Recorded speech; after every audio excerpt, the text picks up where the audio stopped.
ये पूरे चैप्टर का सीन इतना दे रहा हूँ मैं, ठीक है ना, संभाल के रखना है सारे क्लासरूम सब कुछ। हर लेक्चर में लेकर आना है, एक लेते जाओ इस पास।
आयुष, चिन्मय, दर्शन,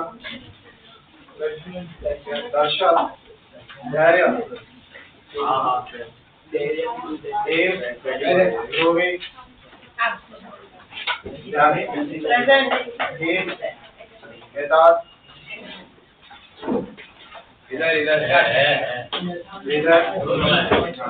जर्मन, केविन, खुश, माही, अलाद,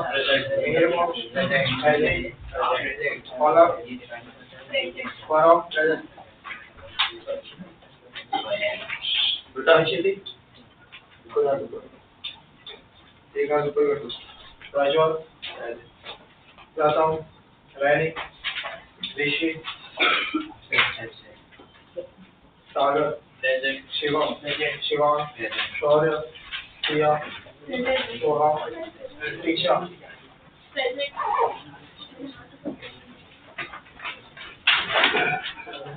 किसको बोला आप तो बोल नहीं और नाम को बोला ना ये एक हाथ पूरा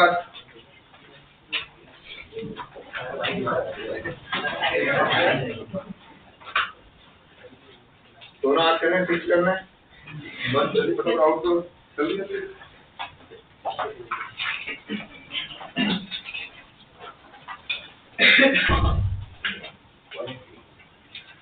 चलिए जी कहाँ तक चल रहा था अपना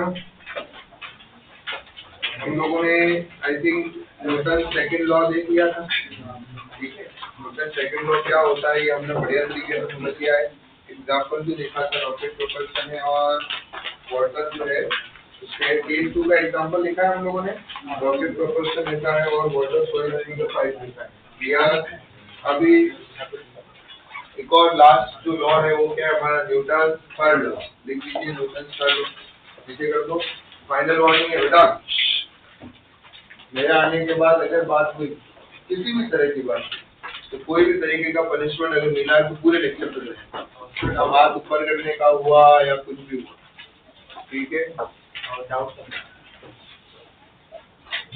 किसमें डाउट हाँ हाँ, एरिया इंटू लेंथ। वॉल्यूम क्या होता है? Area into length. ये जब यहाँ से वाटर निकल रहा है तो ये हम इसके वॉल्यूम की बात कर रहे हैं। तो ये वॉल्यूम क्या होगा? This area into length, this area cross section area into length will give you the volume. ठीक है, तो इसमें ए को लिख दो एरिया ऑफ क्रॉस सेक्शन और क्या हो गया? लेंथ। चलिए बढ़ू मैं आगे। न्यूटन बाबा का कौन सा लॉ देख रहे हैं हम? Newton third law. नेक्स्ट जो है हमारा वो क्या है? Newton third law.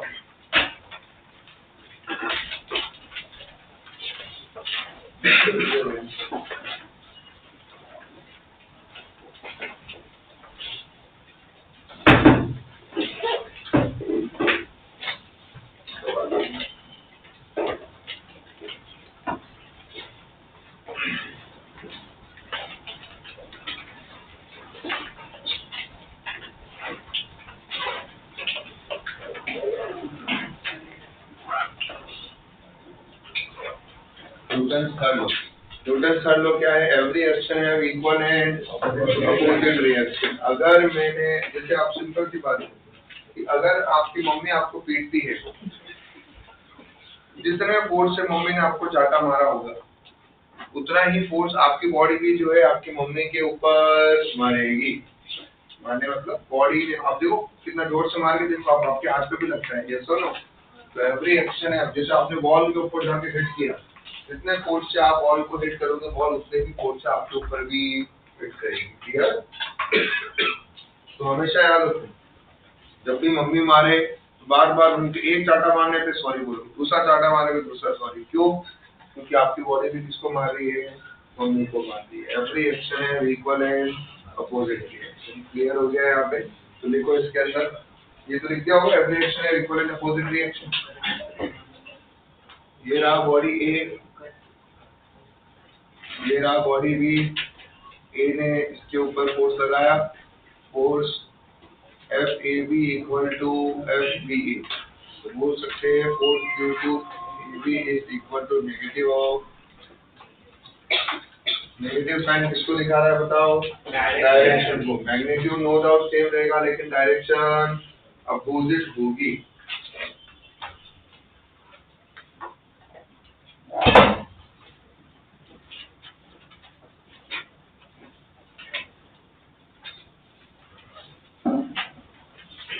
ये हमेशा किस में रहते हैं? एक्शन रिएक्शन पे।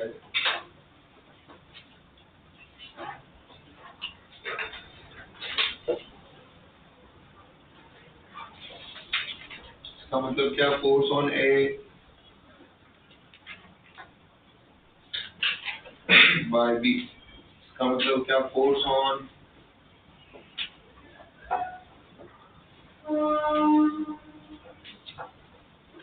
ठीक है। अब एक्शन रिएक्शन पैर में क्या होना चाहिए लिखिए इसके अंदर।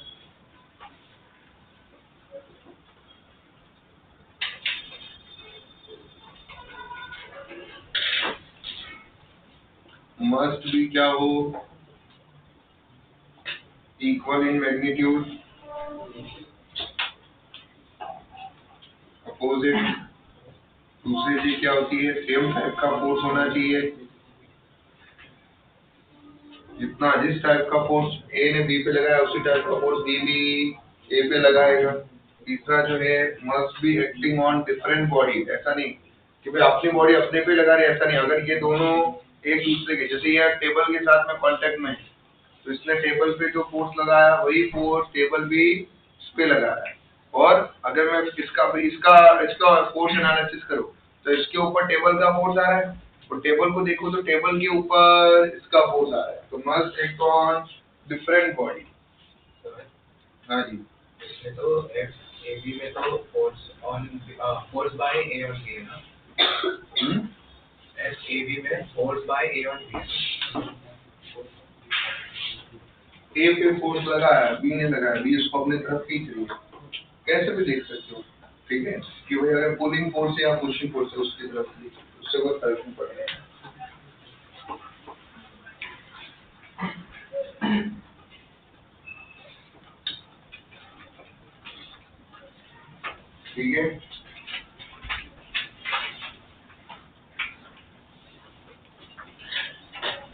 हाँ जी, सर तो अगर कार मूव कर रहा है तो इक्वल फ्रिक्शनल फोर्स लगेगा। अगर कार आगे मूव कर रहा है तो इक्वल फ्रिक्शनल फोर्स लगना चाहिए। इक्वल फ्रिक्शनल फोर्स लगना चाहिए। फ्रिक्शनल फोर्स से क्या मतलब ग्राउंड में जितना फ्रिक्शन फोर्स कार पे लगा, कार में भी उतना फ्रिक्शन फोर्स ग्राउंड पे लगा है। इक्वल मतलब किसके इक्वल? सर कार ये डायरेक्शन मूव कर रहा है। चलो कार इस डायरेक्शन में मूव कर रही है, ठीक है, तो अपोजिट डायरेक्शन में फ्रिक्शनल फोर्स भी उतना ही लगेगा। फ्रिक्शनल जरूर सुनना है, ये तो मूव कैसे करेगी? जब तक जितना एक्सटर्नल फोर्स है अगर उतना ही फ्रिक्शन फोर्स लग रहा है तो मूव नहीं करेगी, सिंपल सी बात है। ये इसका मतलब क्या है वो समझ हुआ है। ये बोल रहा है कि कार ने, ये फोर्स अलग है, ये डिफरेंट फोर्स है, ये फोर्स डिफरेंट है, ये एक्सटर्नल फोर्स लग रहा है, ये कौन सा फोर्स है? Frictional force. ये क्या लग रहा है, किनके बीच में लग रहा है? ग्राउंड ने लगाया किसके ऊपर? कार पे। ग्राउंड ने लगाया किसके ऊपर? तो कार इतना ही फोर्स किस पे लगाएगा? ग्राउंड पे। तो जब तू कार का फ्री बॉडी डायग्राम बनाएगा तो कार पे फ्रिक्शन फोर्स लग रहा है, ग्राउंड का बनाएगा तो उतना ही फ्रिक्शन फोर्स इक्वल डायरेक्शन में, ये ग्राउंड पे लगा है उतनी ही फ्रिक्शन फोर्स। ये एक्शन रिएक्शन, ये एक्शन रिएक्शन नहीं, समझ में आया? तो एक्शन रिएक्शन का मतलब जैसे तू अभी टेबल पे बैठा हुआ है तो टेबल तेरे ऊपर फोर्स लगा रही है और तू भी किस पे फोर्स लगा रहा है? टेबल पे। तो तेरा फ्री बॉडी डायग्राम बनाओ, तेरा एक फोर्स डायग्राम बनाऊंगा तो तेरे पे टेबल का फोर्स दिखा रहा हूँ, टेबल का फ्री बॉडी डायग्राम बनाऊंगा तो टेबल पे तेरा फोर्स दिखा रहा हूँ। That is known as action reaction. समझ में आया यहाँ पे?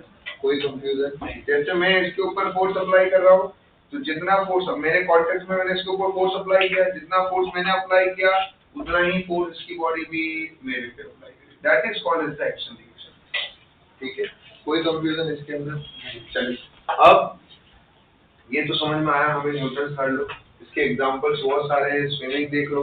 आप स्विमिंग में क्या हो रहा है, आप इसको वाटर को पीछे की तरफ पुश कर रहे हो, जितने फोर्स से वाटर को पीछे की तरफ पुश करोगे वाटर उतने ही फोर्स से आगे।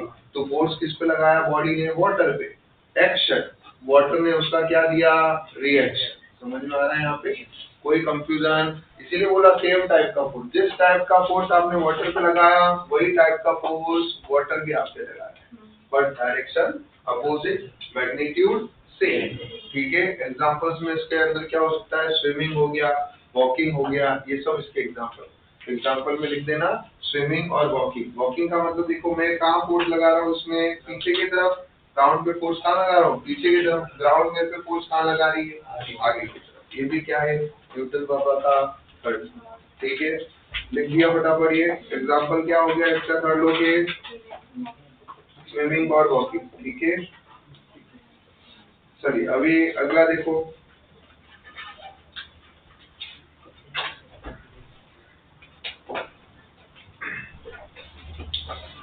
चलिए नेक्स्ट,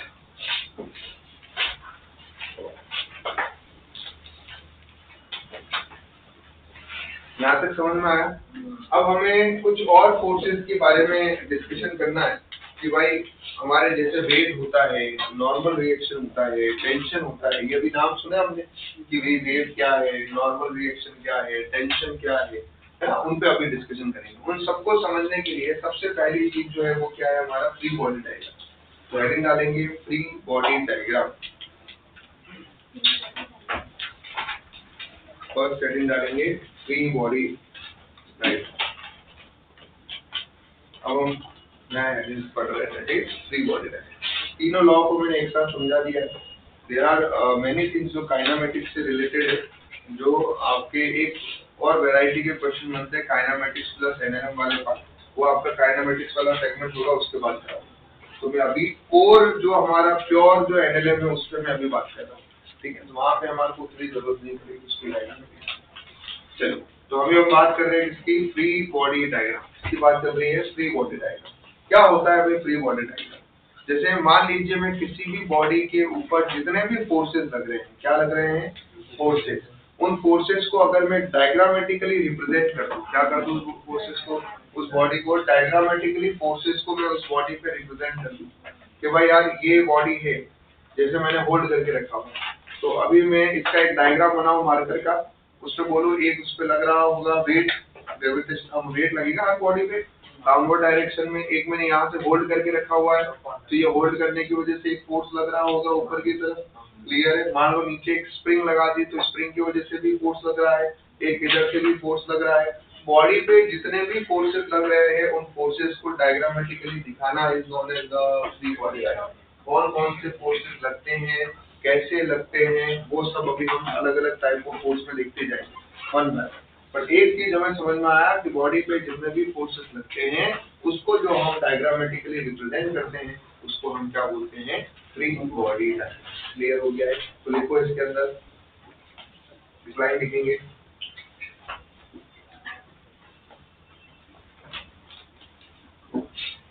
लिखिए। अभी फ्री बॉडी डायग्राम को भी अगर हम एक चीज से समझे, इसको भी हम दो पार्ट में डिवाइड करते हैं। पहला होता है कि कॉज क्या है, पहला क्या है, कॉज क्या है कि भाई वो डायग्राम बनाने का पर्पस क्या है वो देखना। दूसरा क्या होता है उस डायग्राम का इफेक्ट क्या है, कि भाई पहला वो कॉज क्या है और दूसरा उस डायग्राम का इफेक्ट क्या है वो हम देखेंगे। तो कॉज जो है वो क्या है, हम क्या कर रहे हैं, उस पे जितने भी फोर्सेस लग रहे हैं वो फोर्सेस हम दिखा रहे हैं। तो देखो इसके अंदर एक definition,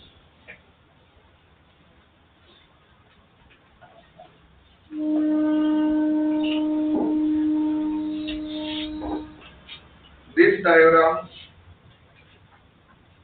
in this diagram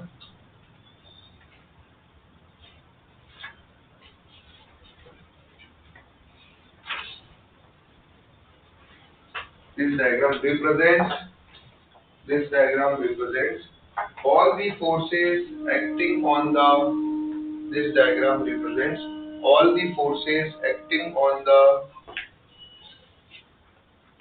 all the forces acting on the body,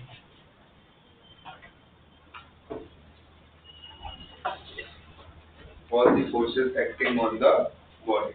clear हो गया यहाँ पे? अब इसके भी दो पार्ट है जैसे कि मैंने बोला है, all the forces acting on the body।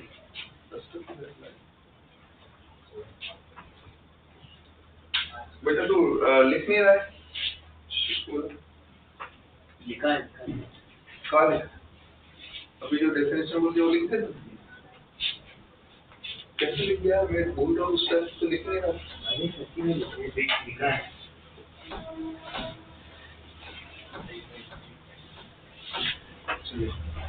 तेरे और भी कुछ हालत चल रही है, मुझे तो देखिए ना अपने डेफिनेशन लिख के कर रहा हूँ।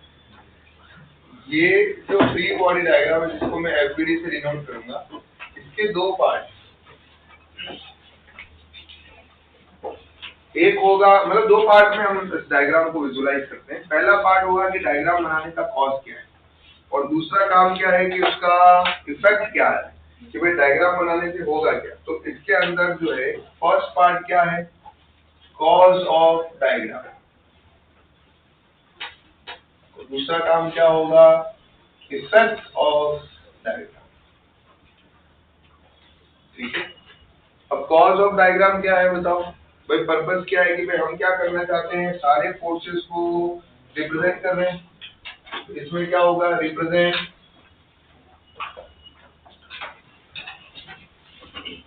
डायग्राम क्या करेगा, रिप्रेजेंट करेगा all the forces which acting on it, जो फोर्सेस उसके ऊपर लग रहे हैं, क्लियर, एंड इट्स डायरेक्शन। ठीक है, कोई कंफ्यूजन इसके अंदर?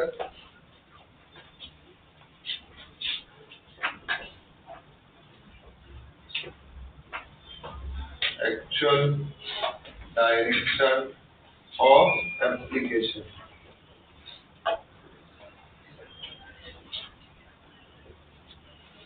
तो पहली चीज ये वो सारे फोर्सेस रिप्रेजेंट करता है जो उसके ऊपर लग रहे हैं, उनकी एक प्रॉपर डायरेक्शन में, वो किस डायरेक्शन में उस बॉडी के ऊपर लग रहा है। और दूसरा जो है क्या होगा बताओ, उस डायग्राम का इफेक्ट क्या है, मतलब उसके ऊपर एक्सेलरेशन एंड फोर्सेस की वजह से कोई एक्सेलरेशन आ रहा है या फिर नहीं आ रहा है। तो इफेक्ट ऑफ डायग्राम मतलब क्या हो रहा है, due to this, due to forces, due to the forces क्या आ रहा है उसके ऊपर,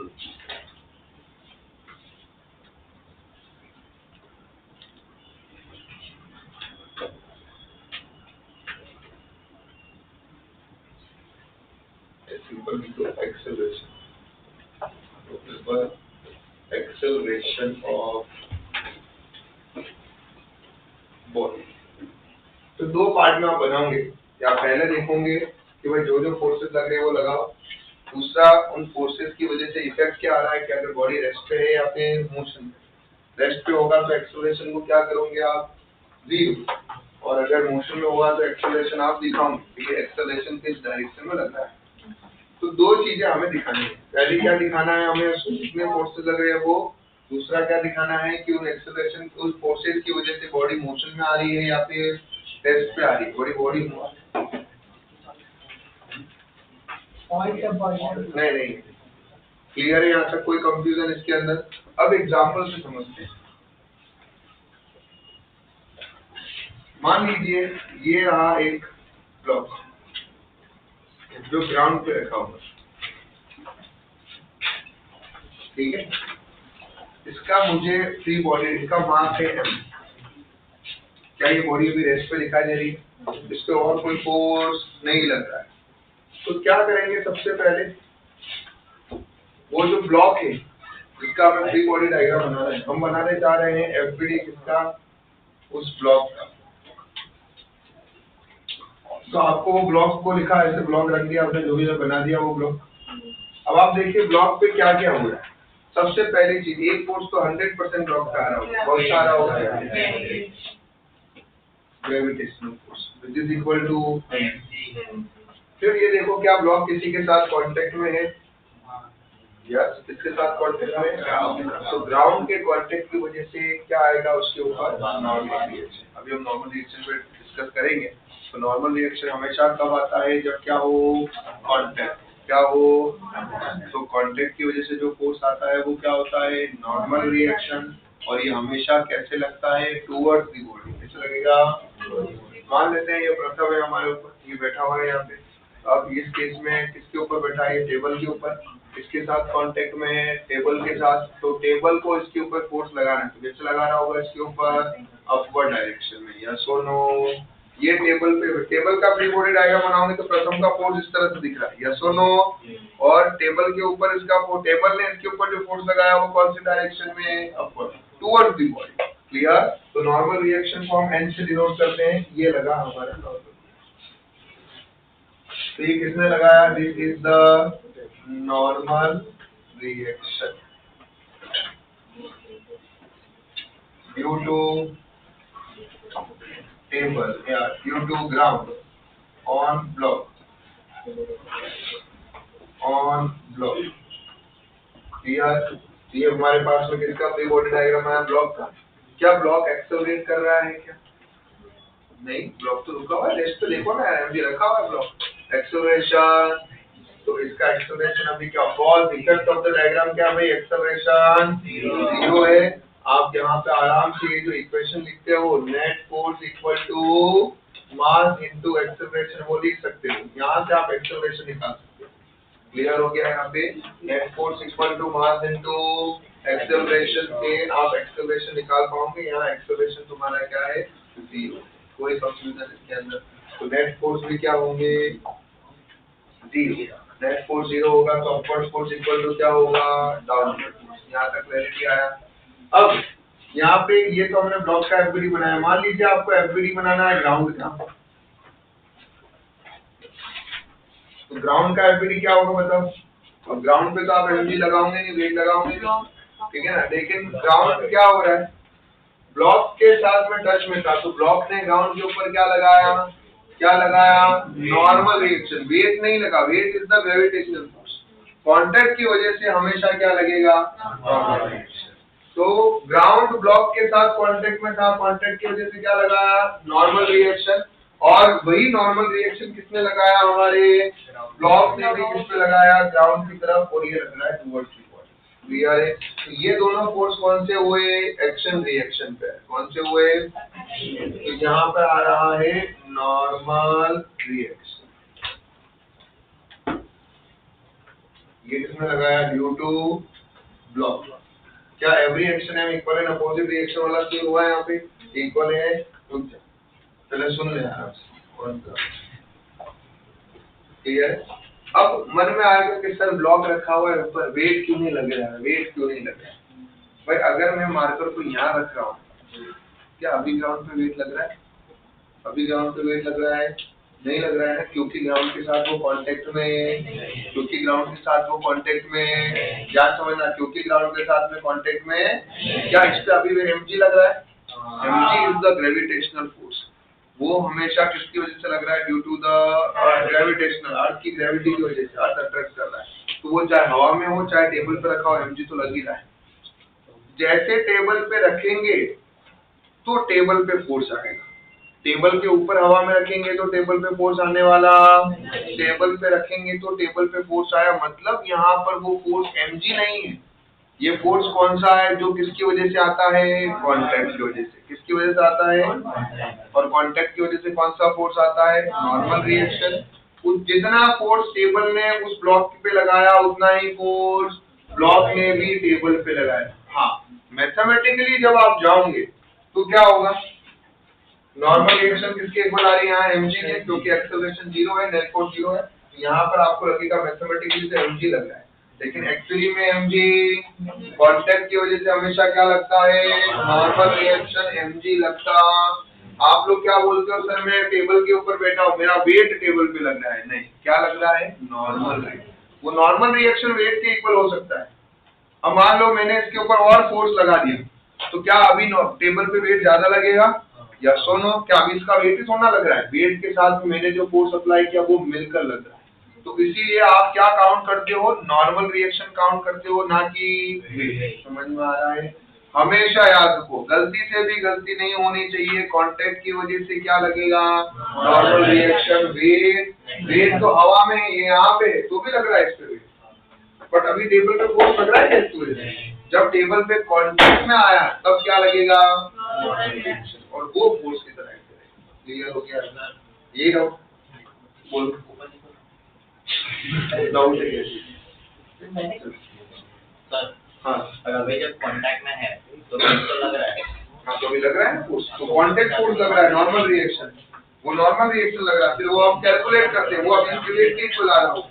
अच्छा, तो नॉर्मल रिएक्शन भी इक्वल टू है। हाँ, वो इस केस अभी हुआ। अगर मैंने और लगा दिया तो अभी normal reaction will equal to its weight and the force at. ठीक है, इसीलिए नॉर्मल रिएक्शन काउंट करना होता है। हर लोग क्या सोचते हैं, अरे यार दे रखा है वेट निकाले, नहीं भाई। उसके अलावा अगर मैं इसमें इस बॉटल को खाली कर दूं तो इसका वेट अलग हो जाएगा, इसके ऊपर और कुछ बॉटल रख दूं तो वेट और चेंज हो जाएगा। इसीलिए काउंट हमेशा क्या करो, कांटेक्ट की वजह से लगा वेट नहीं है, क्या लगा है, नॉर्मल। अब वो नॉर्मल रिएक्शन की वैल्यू जो भी आ रही होगी आपको वो रखनी है, चाहे वो वेट के इक्वल हो या वेट के इक्वल ना हो, हमें उससे कोई लेना देना। क्लियर? नॉर्मल रिएक्शन है वो वेट और बाकी सब फोर्स अप्लाई है उसका एडिशन। हाँ, वो उसका हमें निकालनी पड़ेगी इक्वेशन के थ्रू। अच्छा, अभी ये रेस्ट पे है तो क्या आ रहा है, वेट नॉर्मल रिएक्शन किसके इक्वल आ रहा है, mg। बताओ कैसे निकलेगा। अभी तक ये क्लैरिटी आया। फ्री बॉडी डायग्राम क्या होता है, फ्री बॉडी डायग्राम क्या है भाई, फ्री बॉडी डायग्राम क्या है, एक डायग्रामेटिक रिप्रेजेंटेशन जिसमें हम सारे फोर्सेस उस बॉडी पे लग रहे हैं वो हम बताएंगे। अब मान लो एक सिस्टम में 3 बॉडी है, 1 2 3, इन तीनों को अच्छे से पढ़ना है।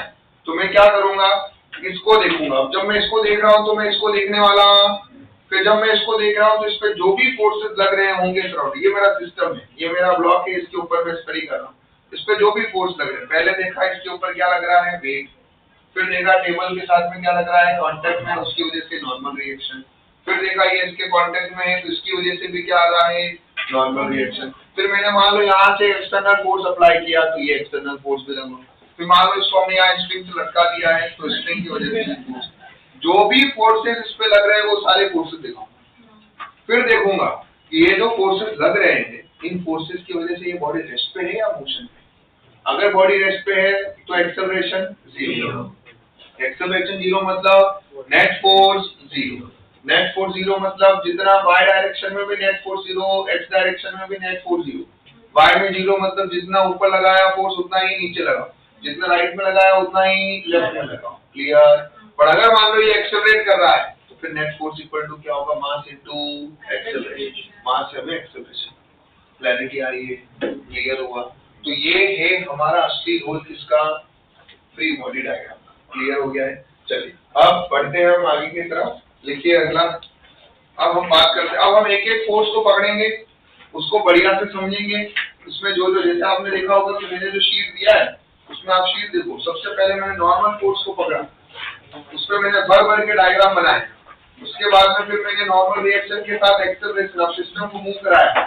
फिर मैंने टेंशन फोर्स लिया, फिर मैंने स्प्रिंग फोर्स लिया, फिर बीच में पुली आ रहा है। ये इस तरह से मामला चलता रहेगा। ठीक है? चलिए सबसे पहला काम क्या होगा? सबसे पहला फोर्स, बेसिक फोर्स जो आप पढ़ोगे वो कौन सा है? वेट। तो सबसे पहला अब देखिए हेडिंग डालेंगे। सबसे पहला हेडिंग वेट।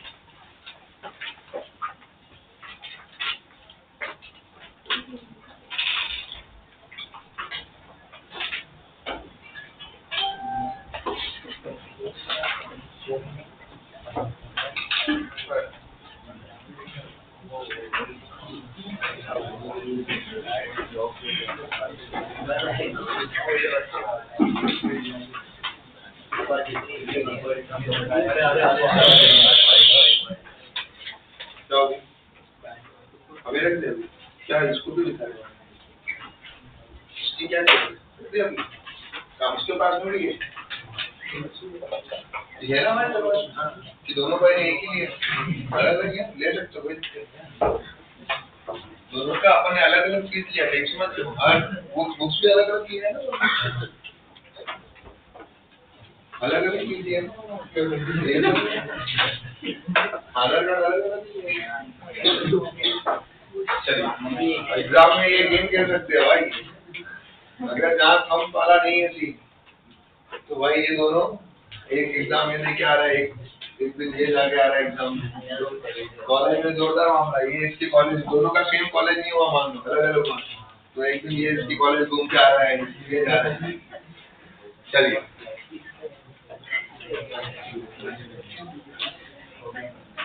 सबसे पहले बात कर रहे हैं हम जिसके weight of the body.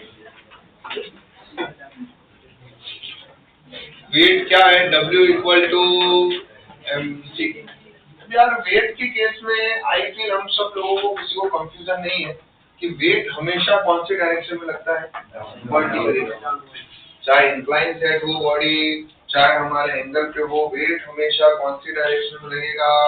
Downward direction में। तो लिखो वेट क्या है। पहली बात तो इट्स ग्रेविटेशनल फोर्स। दूसरी बात इट इज पुलिंग फोर्स। क्या है? कौन सा फोर्स है ये? पुलिंग फोर्स है। बॉडी को हमेशा खींचता है। पुल और पुश में तो कंफ्यूजन नहीं है किसी को। पुलिंग फोर्स कौन सा होता है, पुशिंग फोर्स कौन सा होता है, ये क्लियर है सबको? This force is pulling, this force is pushing. Yes और नो? क्लियर? तो ग्रेविटेशनल फोर्स भी क्या करता है? बॉडी को पुल करता है। It's a pulling force, it's a gravitational force. It always act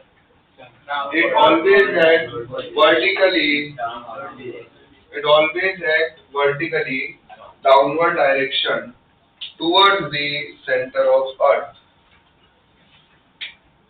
It always act vertically downward direction towards the center of earth.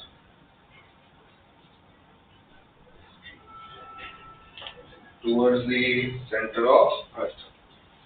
एक एग्जांपल में देखते हैं, ये देखो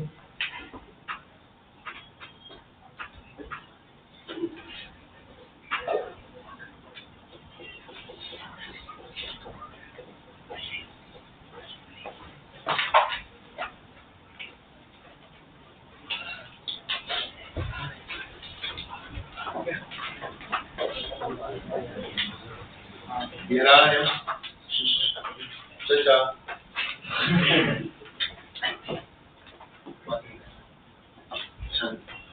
बात उधर कैसे बैठे?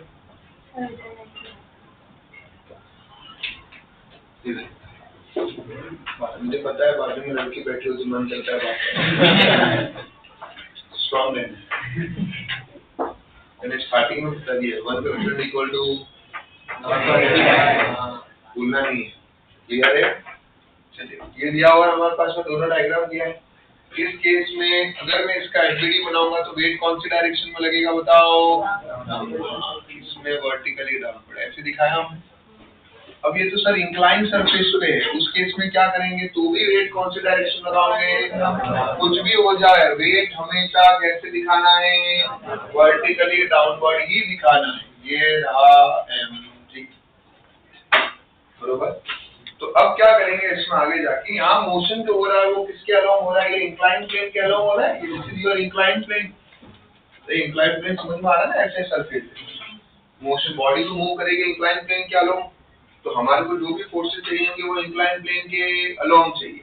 तो हमारे को इसको करना पड़ेगा रिजॉल्व क्या करना पड़ेगा रिजॉल्व करना पड़ेगा इसको हमें क्या करना पड़ेगा रिजॉल्व करना पड़ेगा।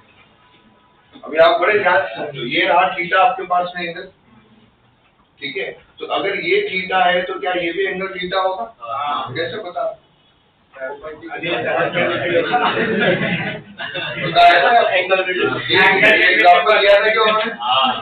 ये थीटा है तो ये भी थीटा है कैसा है यहाँ पे angle between perpendiculars of the forces is equal to that.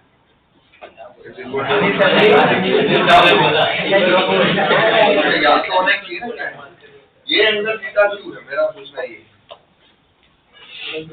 अरे भाई सिंपल देखो ये थीटा है ये नीचे आ रही है लाइन क्या हो गई ये परपेंडिकुलर है वर्टिकली डाउनवर्ड ये 90 हुआ तो ये क्या हुआ तेरा 90 माइनस थीटा ये 90 माइनस थीटा है। तो अगर ये 90 माइनस थीटा है तो शायद ये और ये लाइन तो एक दूसरे के क्या है पैरेलल तो ये पैरेलल है और ये 90 माइनस थीटा तो ये एंगल भी क्या होना चाहिए तो ये एंगल कितना होगा ये एक दूसरे के परपेंडिकुलर है तो ये कुछ रखने की जरूरत नहीं है समझ में आ रहा है यहाँ पे। अब ये थीटा है तो ये एंगल भी थीटा है। फिर क्या बोला है कि रिजॉल्व करना है तो जिसके साथ एंगल बने उधर कौन सा कंपोनेंट तो ये क्या होगा mg और उसके परपेंडिकुलर क्या है कोई कंफ्यूजन जिसके साथ एंगल बने उधर कौन सा कंपोनेंट cos थीटा और उसके परपेंडिकुलर कौन सा component sin theta. I think resolve हो गया है। तो आपको एक चीज दिख रहा होगा mg sin थीटा क्या है ये कैसे जा रहा है कंपोनेंट अलोंग दी ये होगा अलोंग दी इंक्लाइन प्लेन किधर है ये इंक्लाइन प्लेन के अलोंग और mg cos थीटा क्या है component of weight perpendicular to the incline plane. अरे आया ना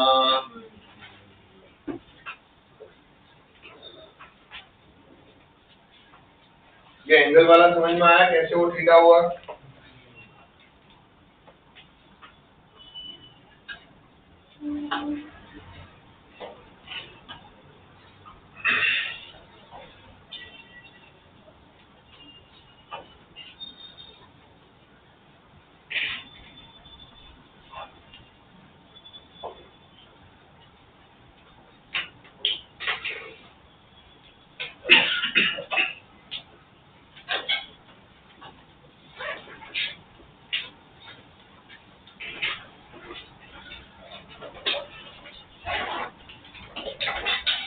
क्लियर है। अभी अगला टाइप ऑफ फोर्स डालो नॉर्मल रिएक्शन।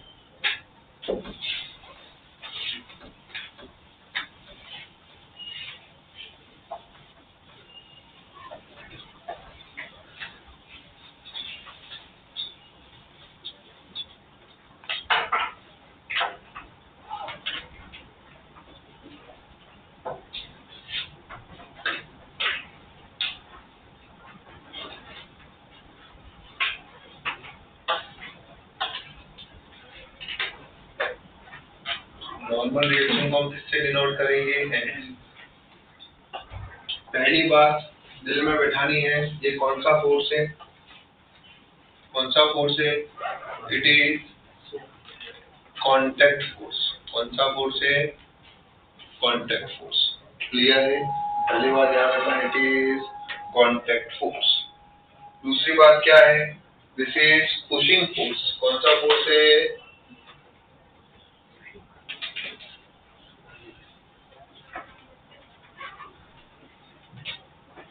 तीसरी बात, ये हमेशा क्या होता है, कॉन्टैक्ट सरफेस की क्या लगता है, परपेंडिकुलर। इट ऑलवेज एक्ट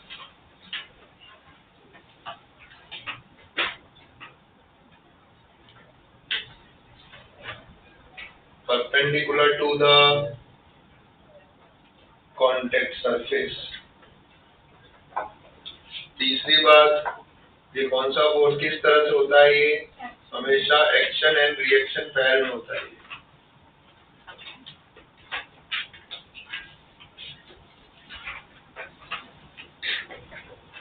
अगर कोई कांटेक्ट नहीं है तो कोई normal reaction, no contact no normal reaction.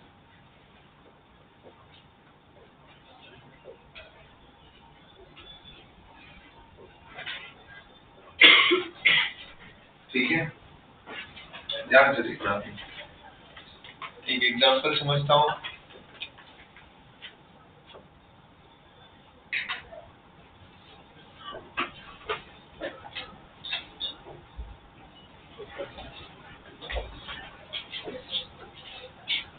मुझे शो करना है ओनली नॉर्मल रिएक्शन। सिर्फ क्या दिखाओ, नॉर्मल रिएक्शन दिखाओ, और कुछ नहीं मत दिखाओ। ठीक है, ये मेरे पास डायग्राम, फ्री बॉडी डायग्राम बनाऊंगा। फ्री बॉडी डायग्राम में क्या करूंगा, हर बॉडी को अलग अलग सेपरेटली देखूंगा कि उस पे कौन कौन से फोर्स लग रहे हैं। पहले आपने देखा, देखो बॉडी M2 देखो, हमें सिर्फ कौन सा फोर्स देखना है, नॉर्मल रिएक्शन ही देखना है, बाकी फोर्सेस को अभी देखने की जरूरत। तो नॉर्मल रिएक्शन कौन सा फोर्स है बताओ, कांटेक्ट फोर्स है, जो किसकी वजह से आ रहा है, कांटेक्ट की वजह से। तो कौन कौन यहाँ कांटेक्ट में दिख रहे हैं, M2 M1 के साथ कांटेक्ट है। M2 का एक ही कांटेक्ट है, बट M1 के दो कांटेक्ट। जितने कांटेक्ट होंगे उतनी क्या आएगी, नॉर्मल रिएक्शन। तो M2 के ऊपर, M2 के साथ कांटेक्ट में, अभी आप M2 की बात करते हैं, M1 की बात बाद में करेंगे। किसकी बात कर रहे हैं, चाचा समझ लो, क्या कर लो, समझ लो, बाद में डिस्कशन। हाँ, अरे तो भाई बाद में लिख लेगा चलेगा, छोड़ दे देगा, समझना इंपॉर्टेंट है। ये जो M2 है, M2 किसके साथ कांटेक्ट में, अभी सिर्फ मैं M2 को देख रहा हूँ। तो कांटेक्ट की वजह से क्या आता है, और हमेशा वो कांटेक्ट सरफेस के क्या होता है, आई थिंक ये कांटेक्ट सरफेस है, इसके क्या ड्रॉ करूंगा, परपेंडिकुलर। अब टुवर्ड्स द बॉडी लगाओ या अवे फ्रॉम द बॉडी लगाओ, क्योंकि पुशिंग फोर्स है। पुशिंग मतलब टुवर्ड्स द बॉडी, पुशिंग मतलब, अरे हाया ना, तो ये फोर्स को लगाना है टुवर्ड्स द बॉडी। तो M2 के ऊपर लगाया कांटेक्ट की वजह से, ये इसको दे देता हूं मैं NA, नॉर्मल रिएक्शन। समझ में आ रहा है, तो दैट इज व्हाट, ये क्या हुआ, normal reaction between M1 and M2। तो NA का मतलब मैं अगर लिखता हूं तो क्या होगा, बोलोगे सर नॉर्मल रिएक्शन है ये बिटवीन M1 एंड M2। ठीक है, फिर अभी M1 का फ्री बॉडी डायग्राम बनाओ, थोड़ा अलग, थोड़ा दूर दूर बना ताकि दिखे कि ये इसके ऊपर लगाइए, इसके ऊपर लगाइए। ये देखिए, ये रहा है। इस पे सिर्फ अभी मैंने दिखाया नॉर्मल रिएक्शन एक ही दिखा है। M1 पे कौन कौन सा नॉर्मल रिएक्शन आ रहा है, पहले एक इसके साथ कांटेक्ट में, तो M2 लगाएगा। M2 को M1 पे लगाना है तो कैसे लगाएगा, M1 किधर है, टुवर्ड्स द बॉडी। ये रहा, बोला एवरी एक्शन है इक्वल है, इसने जितना लगाया फोर्स उतना ही तेरा तुझको अर्पण है ना, जितने इसने जितना इसको दिया उतना ही इसको वापस से रिसीव होने वाला है। यस और नो, क्लियर, तो that is your NA। Magnitude तो सेम ही है, डायरेक्शन डाउनवर्ड डायरेक्शन, क्लियर। इसलिए बोला ये किसमें है, एक्शन रिएक्शन। पर अभी भी M1 रुका नहीं, M1 और किसी के साथ कांटेक्ट में, तो ग्राउंड की वजह से भी नॉर्मल रिएक्शन आएगा। कौन सी डायरेक्शन में लगाओ, ग्राउंड, इधर बॉडी, ग्राउंड से देख रहा हूँ, बॉडी किधर, ऊपर ऊपर, ये लग गया है एन, एनबी क्या हो गया, ये किसके बीच का नॉर्मल रिएक्शन है, नॉर्मल रिएक्शन बिटवीन,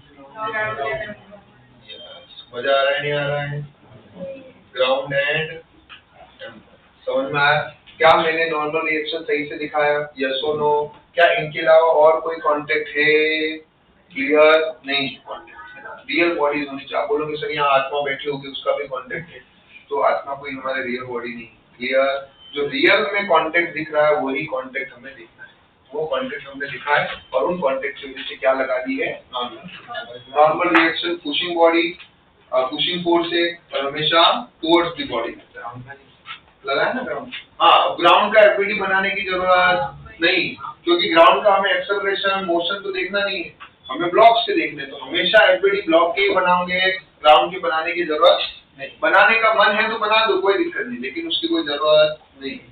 देखिए रफ्तार में फिर आते हैं कुछ लजीज क्वेश्चंस में।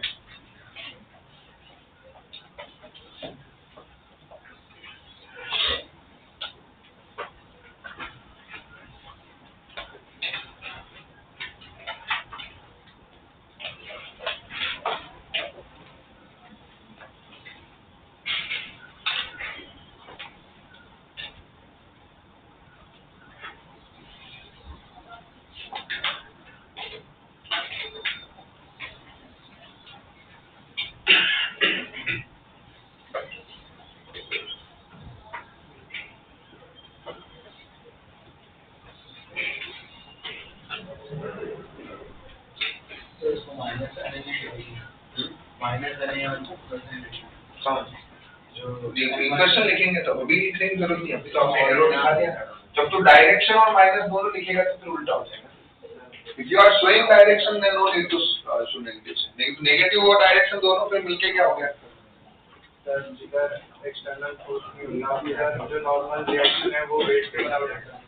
हाँ, तो अभी दिमाग लगाने की जरूरत, अभी सिर्फ क्या सीखना है, नॉर्मल रिएक्शन किधर लगता है और क्या होता है, कैसे निकलेगा वो आगे पिक्चर में, ठीक है, वो भी पता लगेगा धीरे धीरे धीरे।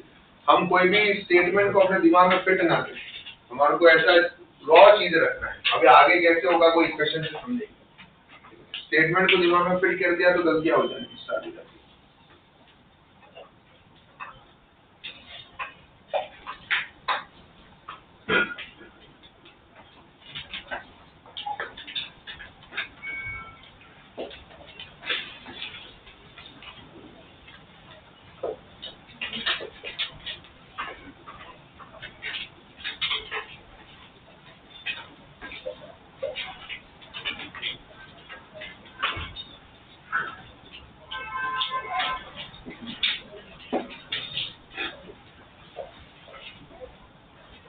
चलिए बढ़ो आगे, कोई कंफ्यूजन, अभी देखिए यहाँ पे एक नोट लिख देते हैं, चलो जो हम बहुत ज्यादा यूज करने वाले हैं आगे जाके।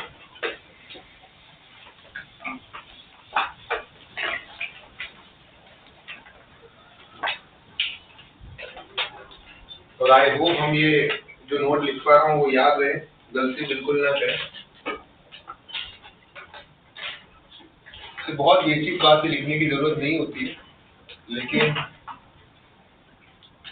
पिछले 2-3 साल से आप लोगों को देख के, आपकी जनरेशन को देख के जो है कि डिसीजन लिया गया है मेरे द्वारा खुद ही कि भाई ये भी लिखो। चलिए अब सबसे पहली बात, हमारे को बॉडी को देखना है कि बॉडी रेस्ट पे है या मोशन में, state of body.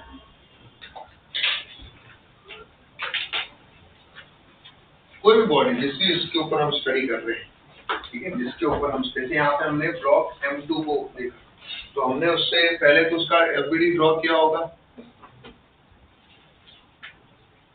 FBD draw करने के बाद में वो कॉज इफेक्ट वाला समझ गए होंगे, तो दूसरा फोर्सेस तो दिखा दिए।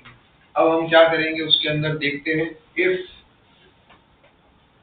बॉडी क्या कर रही है, इज एक्सेलरेटिंग, बॉडी क्या कर रही है, एक्सेलरेटिंग। अब आप बोलोगे सर बॉडी एक्सेलरेट करे वो हमें कैसे पता चलेगा, उनका नेट फोर्स जो है वो 0 होने वाला नहीं है, नेट फोर्स जो है वो 0 नहीं होगा। ये याद रखना है, net force is not equal to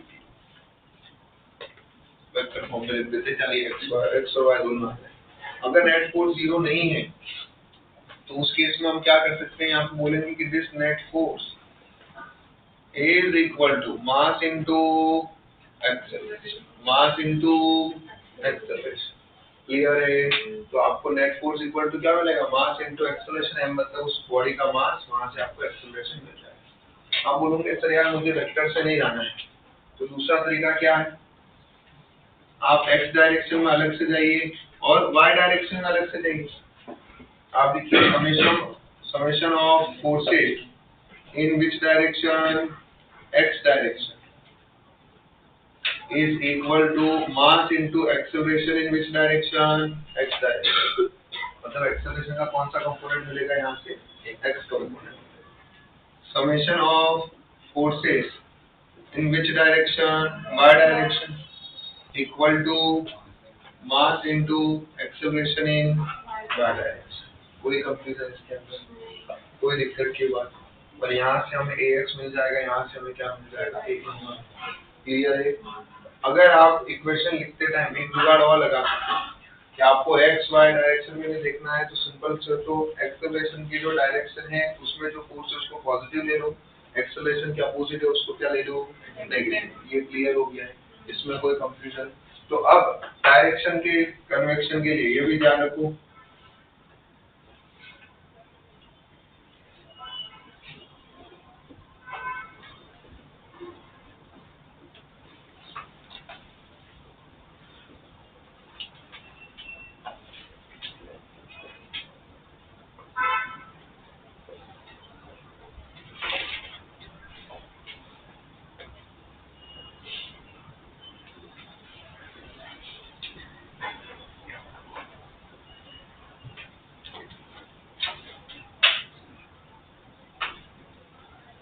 आप पॉजिटिव नेगेटिव एक्स में देख सकते हो, लेकिन अगर बॉडी नेगेटिव एक्स में जा रही होगी फिर आप क्या करोगे, फोर्स को भी नेगेटिव में डालोगे, एक्सेलरेशन को भी नेगेटिव में डालोगे। इससे बेटर क्या है कि एक बेसिक साइन कन्वेंशन क्या यूज कर लो, जो फोर्स मोशन की डायरेक्शन है उसको पॉजिटिव ले लो, जो फोर्स मोशन के अपोजिट है उसको क्या ले लो।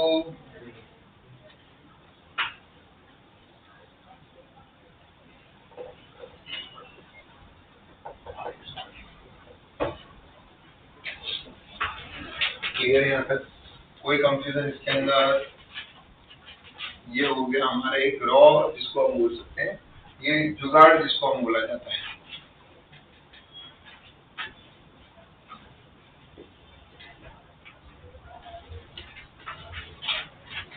एक बेसिक तरीका तो वो था ही, ये हमारा मेथड 2 हो गया है, जुगाड़ तरीका जिसको हम बोल सकते हैं, उसके थ्रू भी हम इक्वेशन लिख पाएंगे।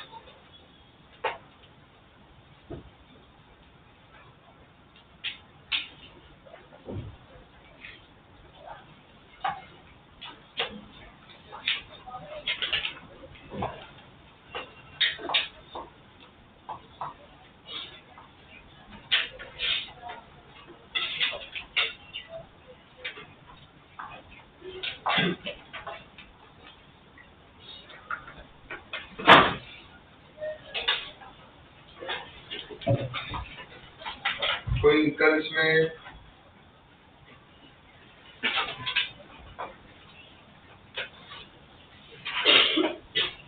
अब दूसरा जो है यहाँ पे, इफ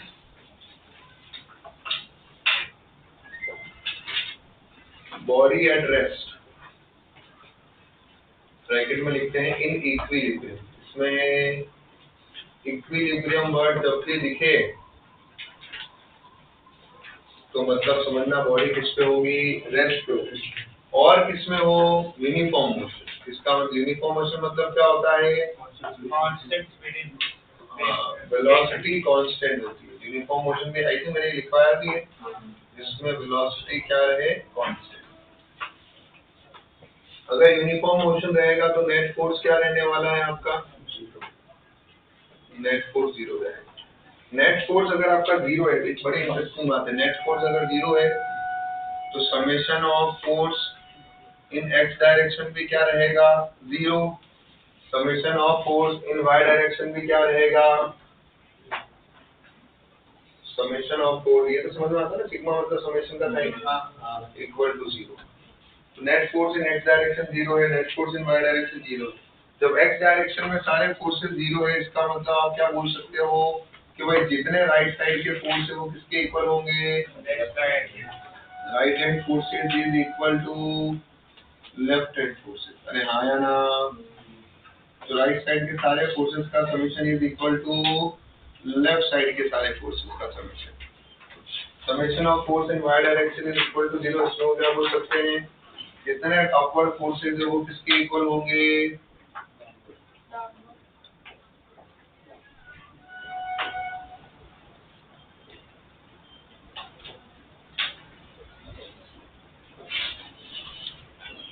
क्लियर, कोई कंफ्यूजन इसके अंदर?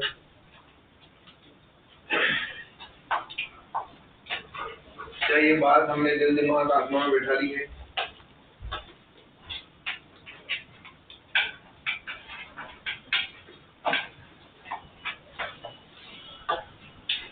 ठीक है, चलिए अभी हम कुछ क्वेश्चंस करना स्टार्ट करते हैं, वन बाय वन देखते हैं कि क्या हो रहा है उसके अंदर।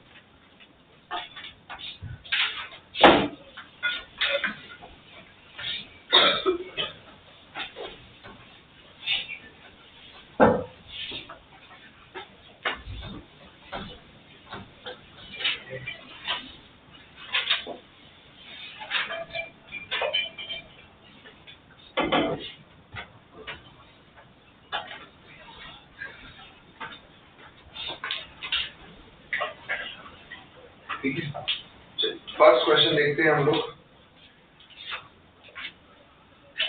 क्वेश्चन नंबर 1,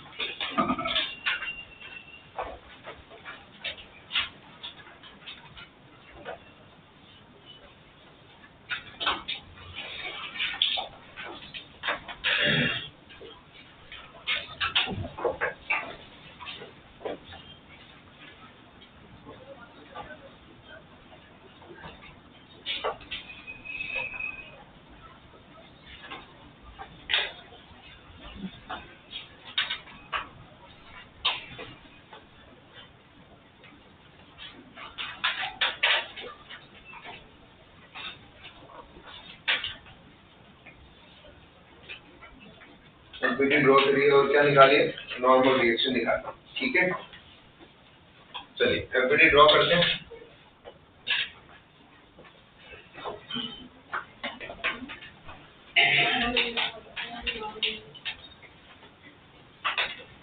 क्या ये सिस्टम आपको अभी इक्विलिब्रियम में दिखाई दे रहा है क्या? ये सिस्टम हमारे को किसमें दिखाई दे रहा है, इक्विलिब्रियम में। तो अभी सबसे पहले एफबीटी ड्रॉ करता हूं मैं। भाई मोशन में तो देख नहीं रहा है, आप ब्लॉक के ऊपर ब्लॉक रखा हुआ है, कोई एक्सेलरेशन नहीं, कुछ नहीं, तो इसका मतलब ये सिस्टम क्या है, और मोशन में आने के चांस भी नहीं। कोई ऐसा एक्स्ट्रा कोई फोर्स दिख रहा है आपको? नहीं दिख रहा है, तो सीधा ब्लॉक रखा है भाई, हम ले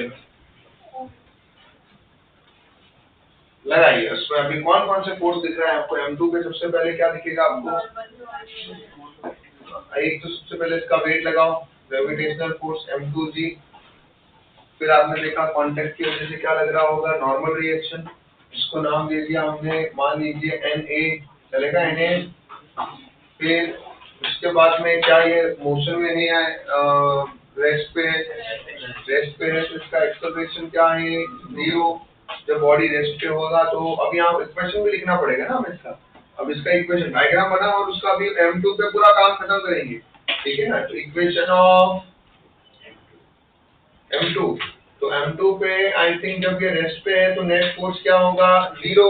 यहाँ फोर्सेस कौन सी डायरेक्शन में दिख रहे हैं बताओ आपको, वाई डायरेक्शन में।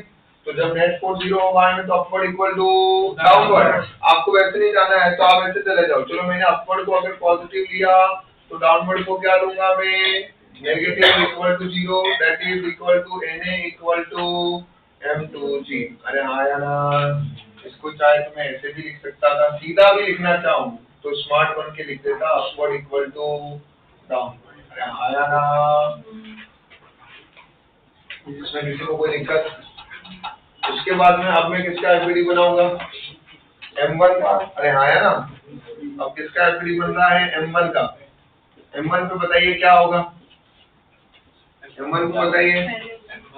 एक तो उसका वेट लग रहा है M1 जी कौन सी डायरेक्शन में, डाउनवर्ड। उसके बाद में NA जो किसके बीच का नॉर्मल रिएक्शन है, M1 और M2 के बीच का, वो कितना लगेगा M1 पे, डाउनवर्ड है ना, टुवर्ड्स, हमेशा टुवर्ड्स की बॉडी लगाना है नॉर्मल रिएक्शन को।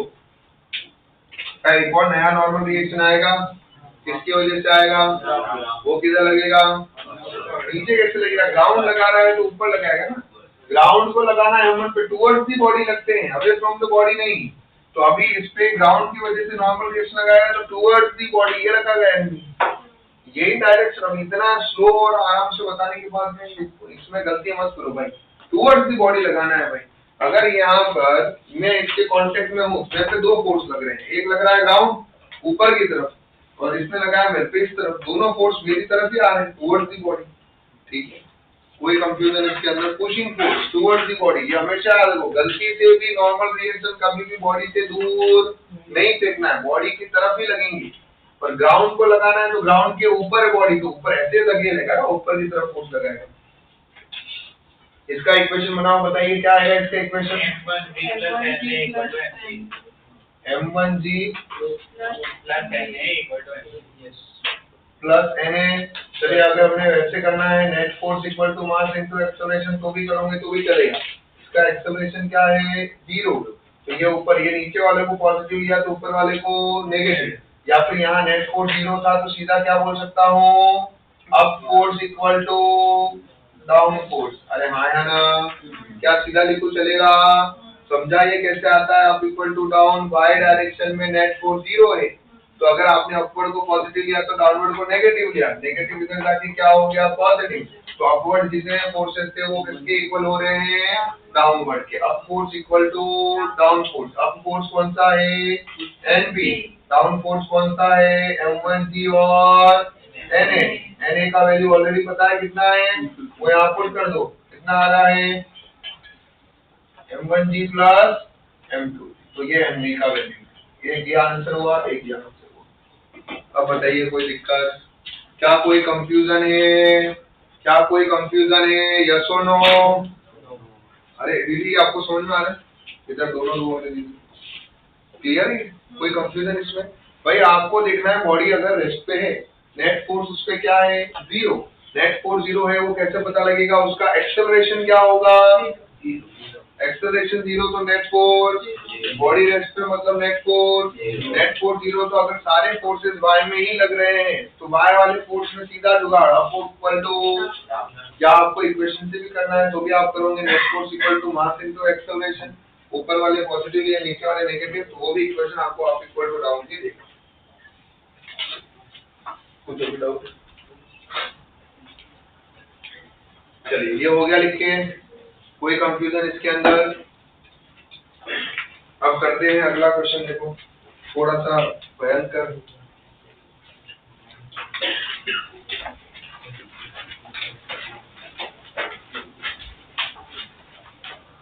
जैसे मैं एक छोटा क्वेश्चन आप करके दिखाऊं, शीट का बहुत बेसिक क्वेश्चन है, बहुत बेसिक।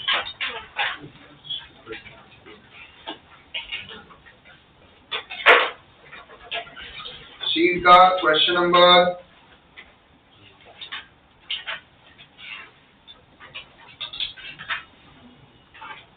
2 करके दिखाओ, मतलब 1.1 का 2, 1.1 का 2।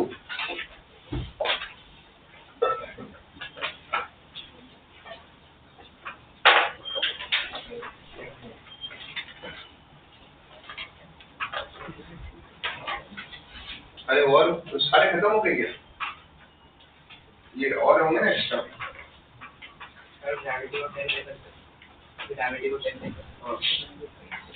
सारे खत्म हो गए क्या, ये शीट पेपर ये जो सारे खत्म हो गए हैं कि ये बचे, 40 करवाए थे मैंने क्लास में, बच्चे कितने, 40 थे। हाँ इसके पास हो तो भेज दो भाई, उनको एक्स्ट्रा ले जाके कुछ नहीं करना।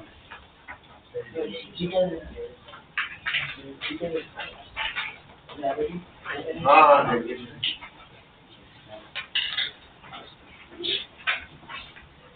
ठीक है, बचा है ना बस।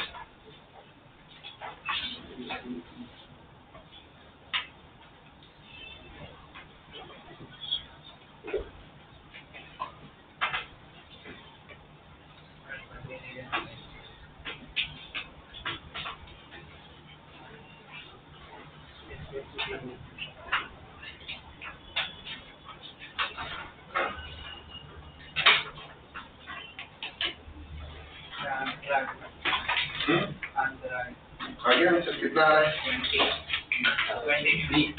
20 नॉर्मल रिएक्शन का।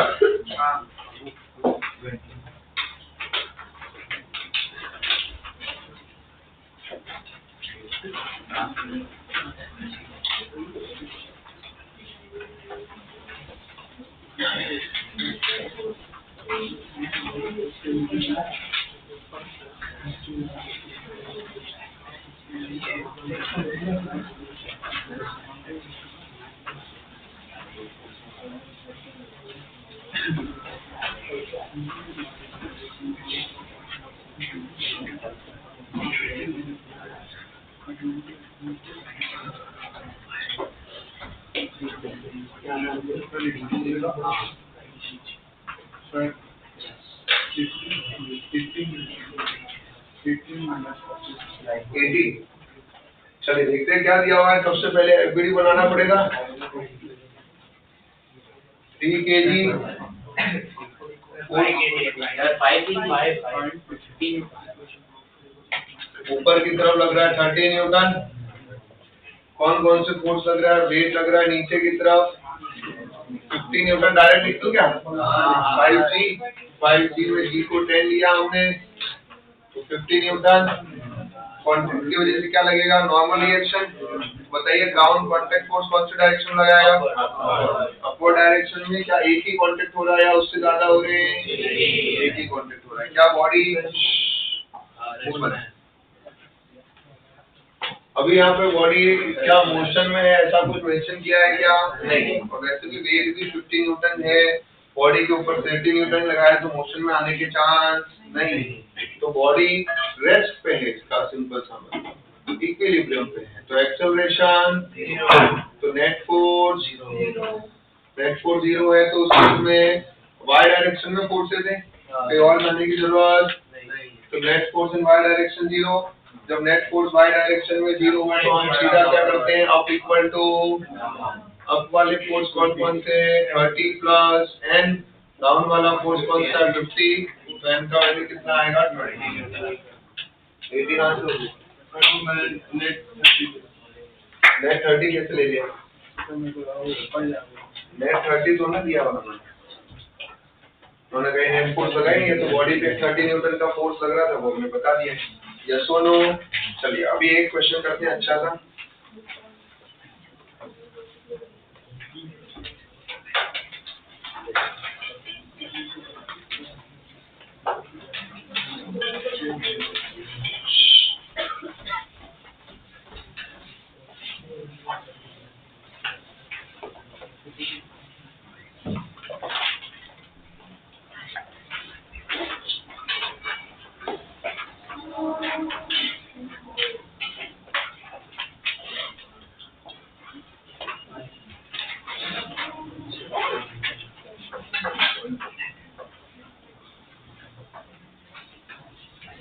ठीक है, ये बॉडी दिख रहा है हम लोगों को। अब यहाँ पे हमारे को इसमें हमें क्या फाइंड करना है? अगेन देखो इसमें draw FBD and find normal reaction.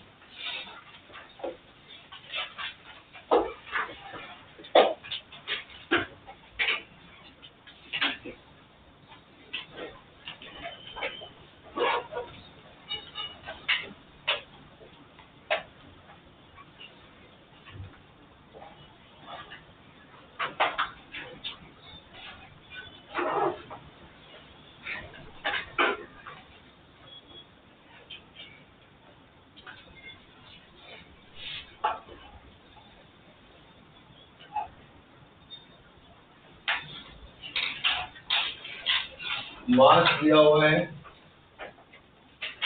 5 kg। मास कितना दिया है? 5 kg दिया है। यहाँ से यहाँ तक ये 8 सेंटीमीटर। स्फीयर का रेडियस है 5 सेंटीमीटर।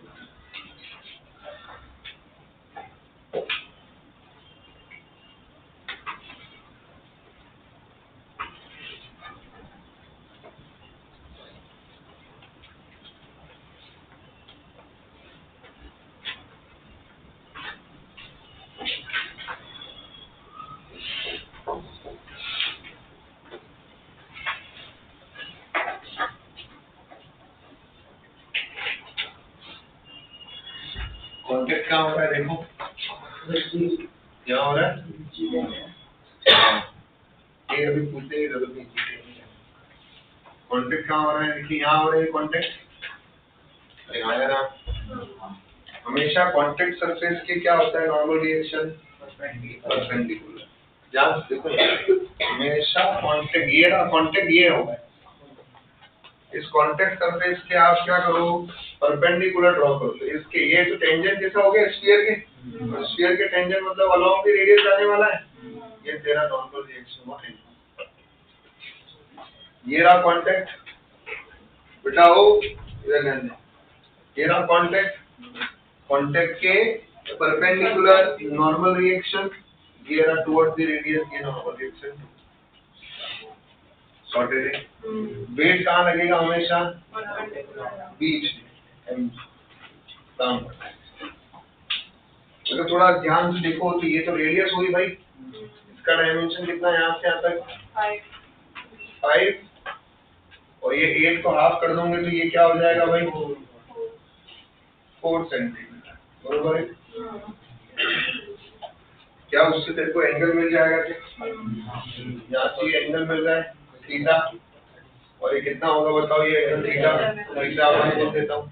इस थीटा 1 इज इक्वल टू कौन सा होगा, cos theta 1 is equal to 4/5 theta 1 equal to 37। Sorted है। ये भी सेम वे में, ये भी सेम ही होगा, डायग्राम दोनों थोड़ा ये ऊपर नीचे बन गया है।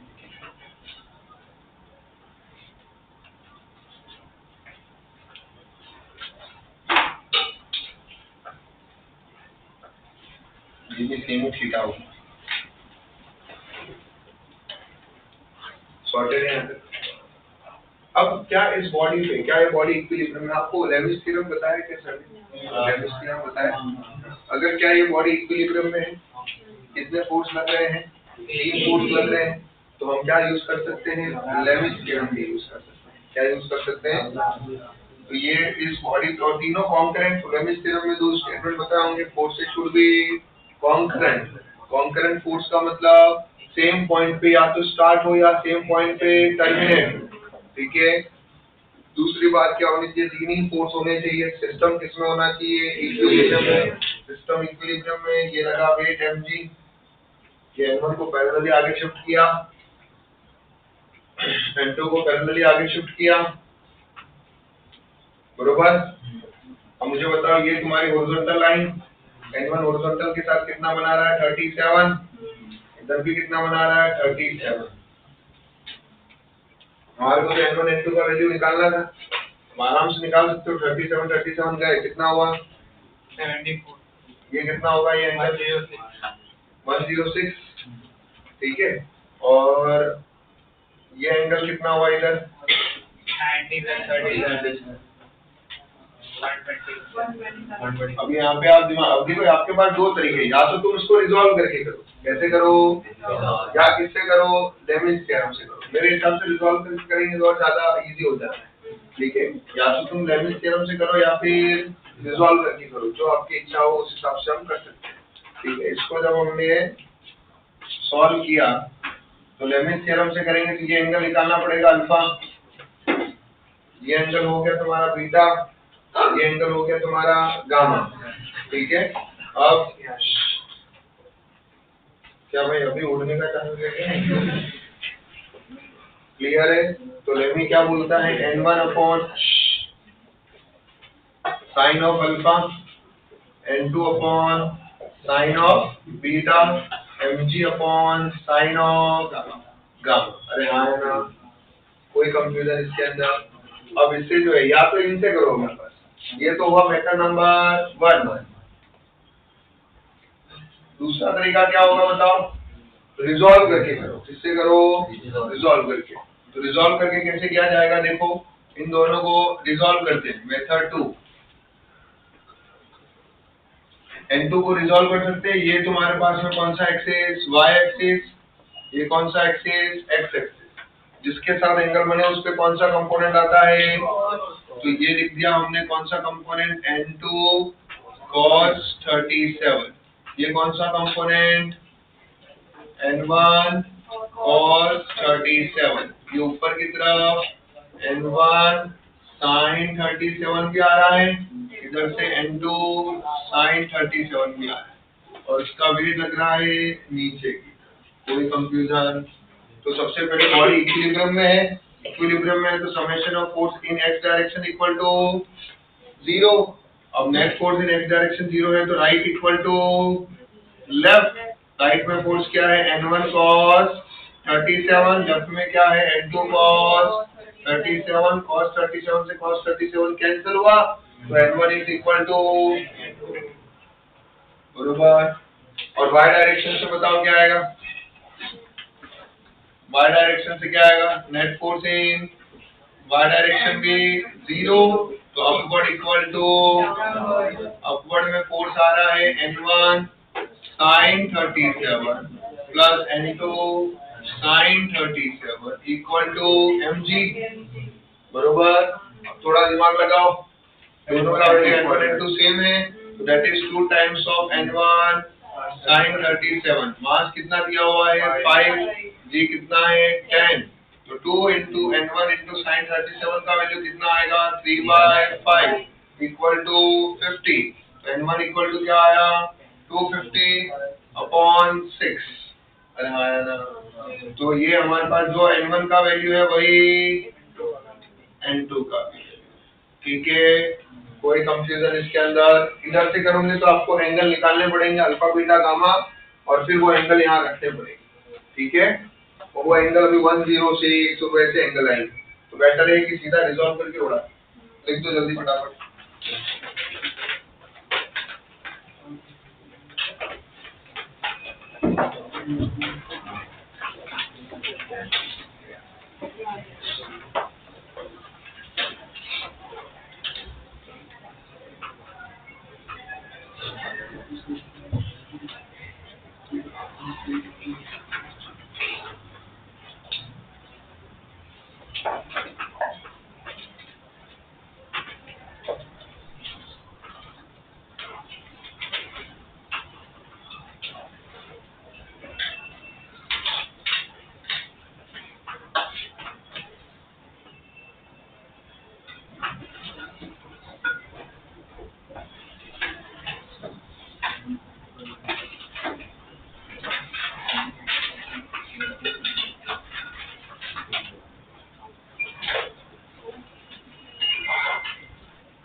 अरे समझा कि नहीं समझा?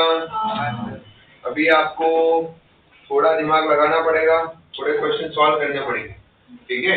देखते हैं कितने बच्चे करके लाएंगे। तो मुझे होमवर्क में एकदम ऐसा भी नहीं कि एकदम आपको क्वेश्चन दिए हैं, बढ़िया क्वेश्चन है, थोड़ा दिमाग लगाएंगे। 1 to 11 लिख रहे हैं सम्स में, 1 to 11, 1.1 और 1. ये देखो क्वेश्चन नंबर डाले हुए 1 2 3 4 ये सारे यहाँ तक, अगले पेज के ये यहाँ के ऊपर 1 to 11 sums, 1 to 11 sums homework में है। 12 से ट्राई मत करना, वो हम एक्सेलेशन का एक दो सम करेंगे, कर सकते हो, ऐसा कोई दिक्कत नहीं है, लेकिन 1 to 11 से ट्राई करके आओ, ठीक है। 1 to 11 सम्स ट्राई करके आना है। जो एफडी नहीं आएगा वो हम क्लास में डिस्कस करेंगे, ठीक है। उसका सोल्यूशन मैं जरूर भेज दूंगा आपको बाद में, और जो एफडी नहीं आएगा वो हम क्लास में डिस्कस करेंगे। 1 to 11 ट्राई करके आना है, ठीक है। थोड़ा दिमाग लगाओ, थोड़ा सोचो अच्छे से।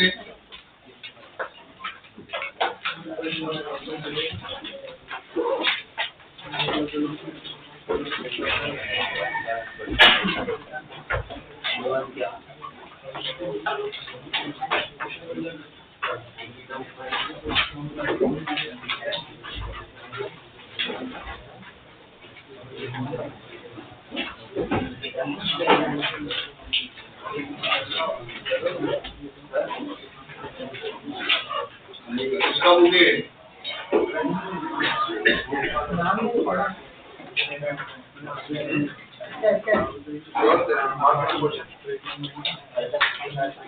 मार्केट में कुछ